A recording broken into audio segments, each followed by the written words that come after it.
Hi, my name is Madeline Hubler, and I'm here to talk to you about communication.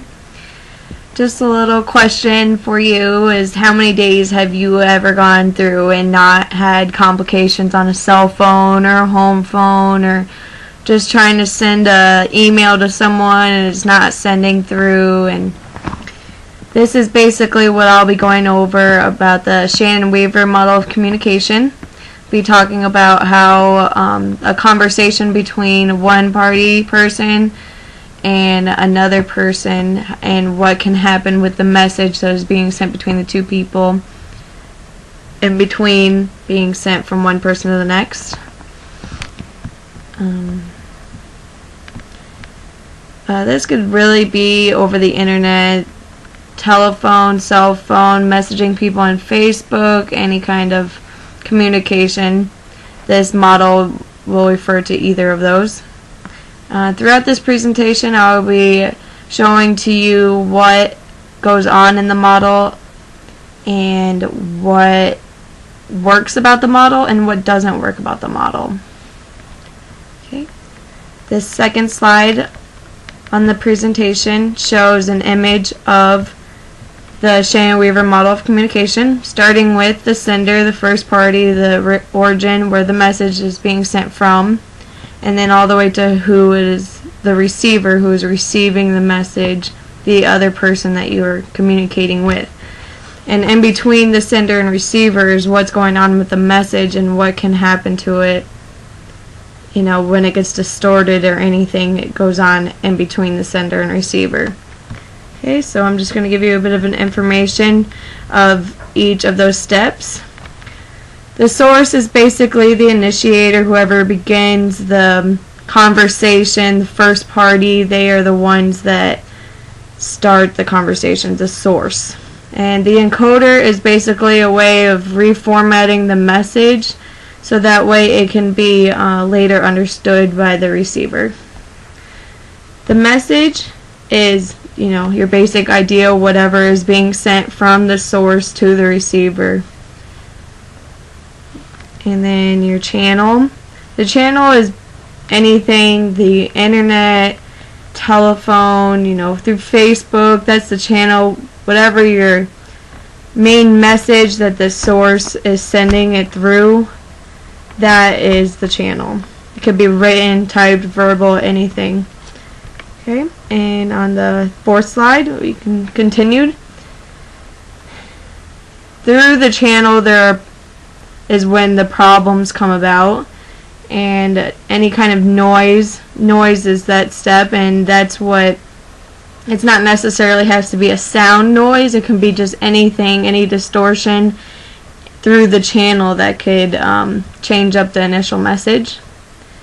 The decoder is a way of changing the format of the message that was changed in order to be sent, and now it's going to be reformatted in a way that the receiver can understand the message. The receiver is the second party. It's the second person. You have to have a first party and a second party in order to have a conversation. You can't talk to yourself. And that is just the person who's going to be receiving the message. Feedback is the most important thing of a communication model. It is, if you don't have feedback, then your source will never know whether the receiver actually received the message, whether they received it and understood the message. That's the most important thing, and with that you know, it's just a end conversation, start and end. It's not a continual conversation. Okay. Now, why the Shannon-Weaver model of communication works, which is slide 5. It is a very helpful model of communication, and I found it to be helpful, and it's very simple, so people can learn very quickly about it. It's not something you have to, you know, read about for a couple days and look everything up, and it's not a very complicated model. A great thing about it not being a very in-depth model is you can put it towards any kind of communication. So like I had said, through the internet, over the telephone, messaging people, emailing people, anything like that, that kind of communication could be put towards. Even writing letters, that could be a type of communication it could be used for.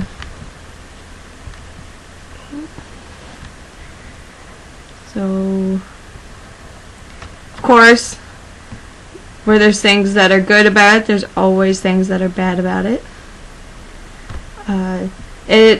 The biggest problem with the Shannon-Weaver model is it is a linear model, which when you're having a conversation with someone, it's not you say something and then that's the end of the conversation.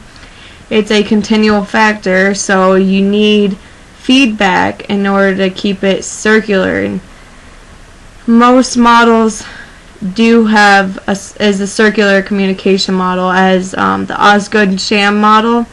That emphasizes on the feedback, and that's what keeps the conversation moving. And without the feedback, it's just a start and end process, not a start and then the receiver receives a message and then they get feedback, and it's a continual process.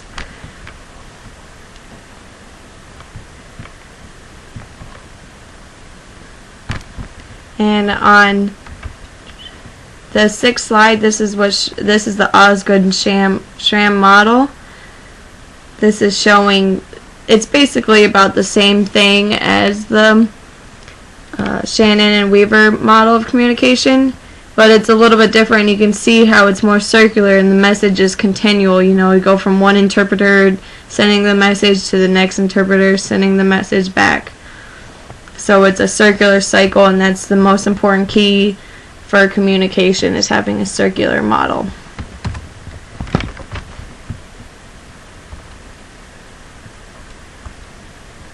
The importance of having a communication model, the biggest, most important thing about it is having good common ground between two people, the two people that are having the conversation. If you know there isn't common ground between you two, it'll show.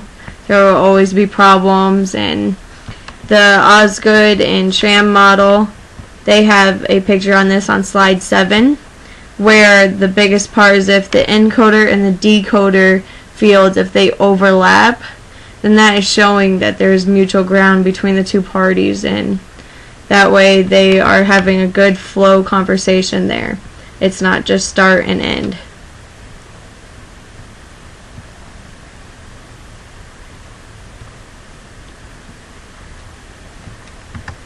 And then, I mean, after all that's said and done, I really hope that this was a presentation that was good for you, and you know, it is something you use on a day-to-day basis in our lives, especially that everyone uses cell phones, you know, messaging on cell phones. But if you live in a very rural area, as I do, you are constantly having problems sending messages, sending emails, anything. They don't get sent. If you don't realize that you're not good enough service, it's not going to get sent. And there is constant problems when you're on the telephone, you don't have good service and there's breaking up in between, or if there's loud noises, you know, that's going to cause problems on the receiver's end for getting the message, and they're not going to be able to get the message well.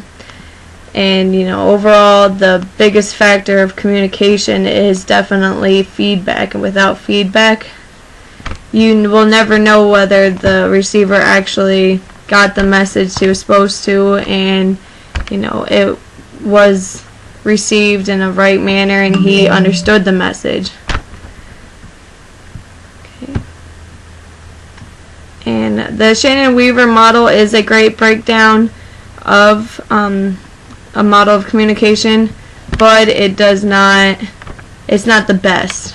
You know, the Osgood and Sham model of communication, that's a better model, showing more in depth and what is important about communication overall. And I mean, if you really think about it, as we have done in this class right now, I'm giving you a presentation, and hopefully the communication is coming through well and you are receiving it right, because if not, then I hope it's okay. Well, that's all I have, and if you have any questions, you can email me and let me know. Thank you.